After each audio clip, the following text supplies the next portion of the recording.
Já de volta com o terceiro bloco do Estúdio Sat. Hoje nós estamos conversando com a instrutora Mastermind, Cleiva Coelho, sobre autossabotagem ou auto-boicote.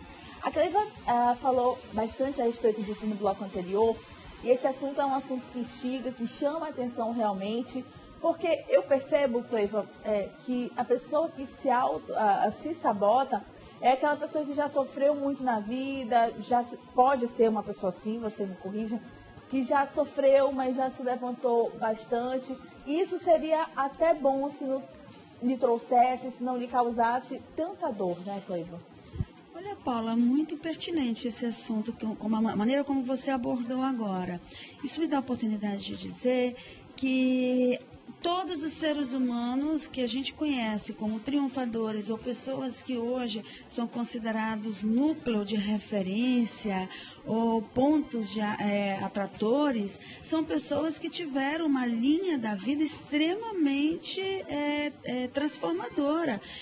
Elas viveram situações que acumularam frustrações. Então, o ter dificuldades, o viver frustrações, não provoca no ser humano necessariamente um perfil de autossabotador ou de fracassado.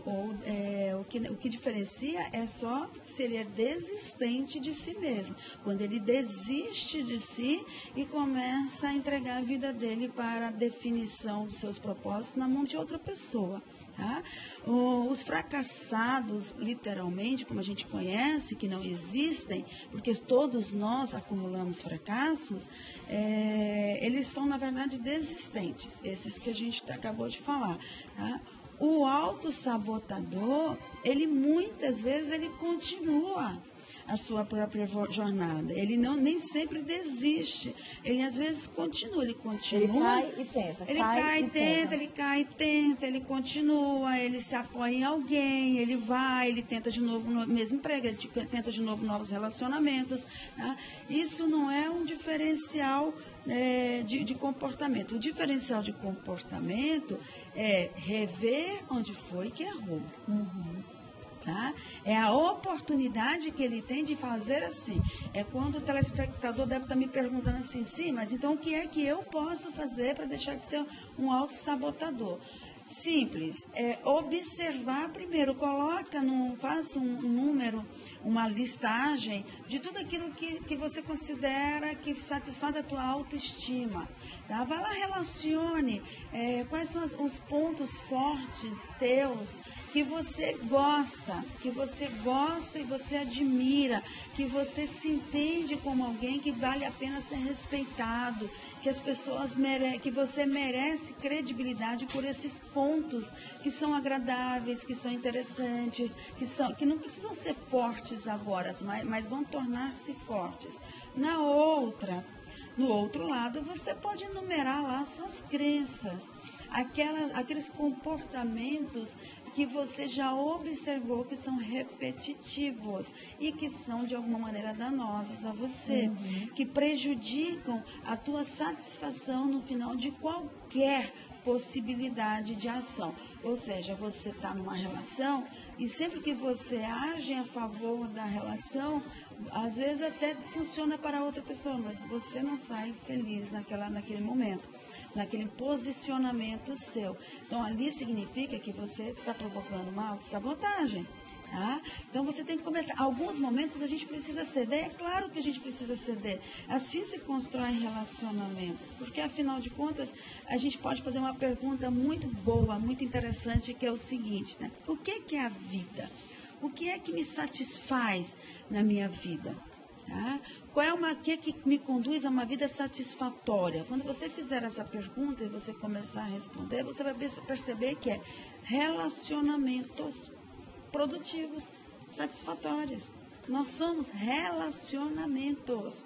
Tá? Quando eu me relaciono bem, com tudo que está à minha volta, com as pessoas à minha volta, tá? Eu começo a perceber que o que eu entrego com muito prazer, mesmo quando muitas vezes eu cedo, eu percebo que eu cedi, que o ceder me fez bem, eu estou rompendo algumas crenças que me faziam mal. Crenças limitantes, né? Essas crenças limitantes que não me fazem bem. Então, algumas crenças eu tenho que abandonar mesmo.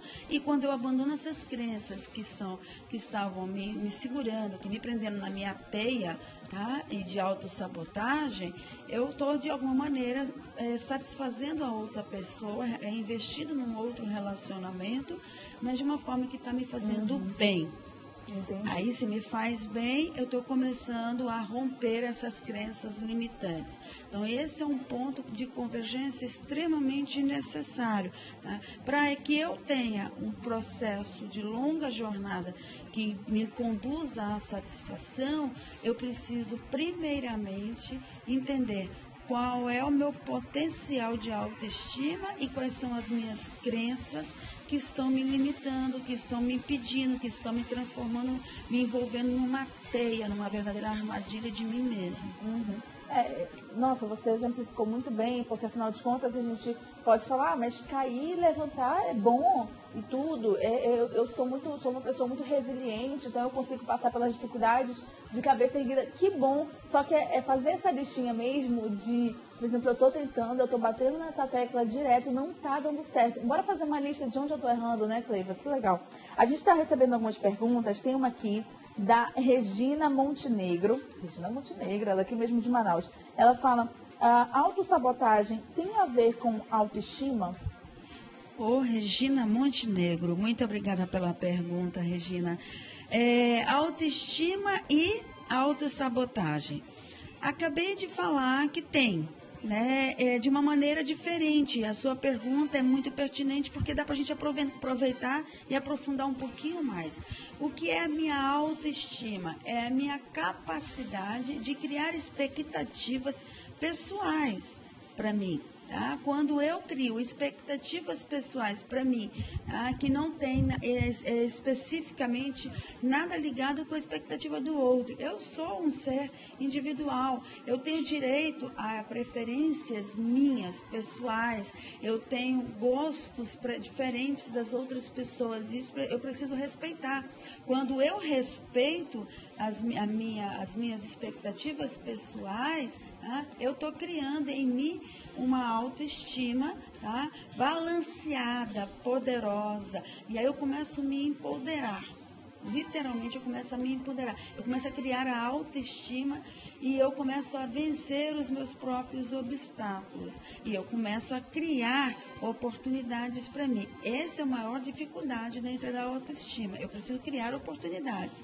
Quando eu reconheço o que eu gosto, eu sei que eu tenho autoestima, mas se eu não alimento a minha autoestima, e eu não crio oportunidades para fazer as coisas acontecerem a meu favor também, então aí eu estou começando a entrar no nível da autossabotagem. A gente tem uma pergunta aqui, eu acho que a gente pode falar sobre esse assunto numa outra oportunidade, que é como saber se estou sendo sabotado em um trabalho em grupo. Hoje o nosso tema está sendo voltado, Júnior Muniz que mandou essa pergunta para a gente, todo sobre autossabotagem, auto-boicotagem. Mas a gente pode voltar falando uma outra oportunidade, né, Cleiva? Como saber se estou sendo sabotada ali no grupo de trabalho, no grupo de faculdade, enfim, e como é que eu posso agir diante dessa dificuldade, né? Mas eu queria agradecer muito a tua presença hoje aqui com a gente. Só para a gente encerrar de forma bem sucinta, Cleiva, eu me percebo que estou me sabotando, quem devo procurar, onde que devo buscar ajuda? Olha, Paula, a autossabotagem é um assunto que é extremamente delicado, porque tem muitos profissionais hoje vendendo um exagero emocional, de motivação. São os profissionais de palco. Ao contrário de ajudar, eles acabam provocando um grau de sequelas maiores ainda. eu sugiro que procurem o Mastermind. Nós temos treinamentos e ferramentas extremamente interessantes e fortes, que há um acompanhamento, afinal são 87 anos, tá? E são 30 mil líderes treinados só no Brasil já, na área de liderança, com índice de 98,71% de aprovação em todos os nossos cursos. Então, a gente tem aí uma plataforma, maturidade, credibilidade e fundamentos e também filosofias que nos embasam. E os treinamentos são longos, dá a oportunidade do instrutor Mastermind, que é terapeuta comportamental, fazer o acompanhamento do participante de maneira personalizada. Cleiva, mais uma vez, muito obrigada. Volte mais vezes aqui para a gente abordar outros assuntos aí, tão pertinentes quanto esse. Será uma honra. Obrigada, telespectadores. Estão à sua inteira disposição. Paula, quantas vezes você precisar. Muito obrigada. E ó, mulherada, nesse estudo que a gente faz, lógico, antes de vir entrevistar, tem algo que eu achei muito interessante: gasto exagerado com o que não precisa e jamais usa. Também é um tipo de autossabotagem. A gente vai para o intervalo comercial e daqui a pouquinho a gente volta com muito mais Estúdio Sat, com um outro assunto sobre violência de gênero. Quem vai discutir sobre esse assunto, abordar mais esse tema, é o Ítalo Bianco. Até já, já.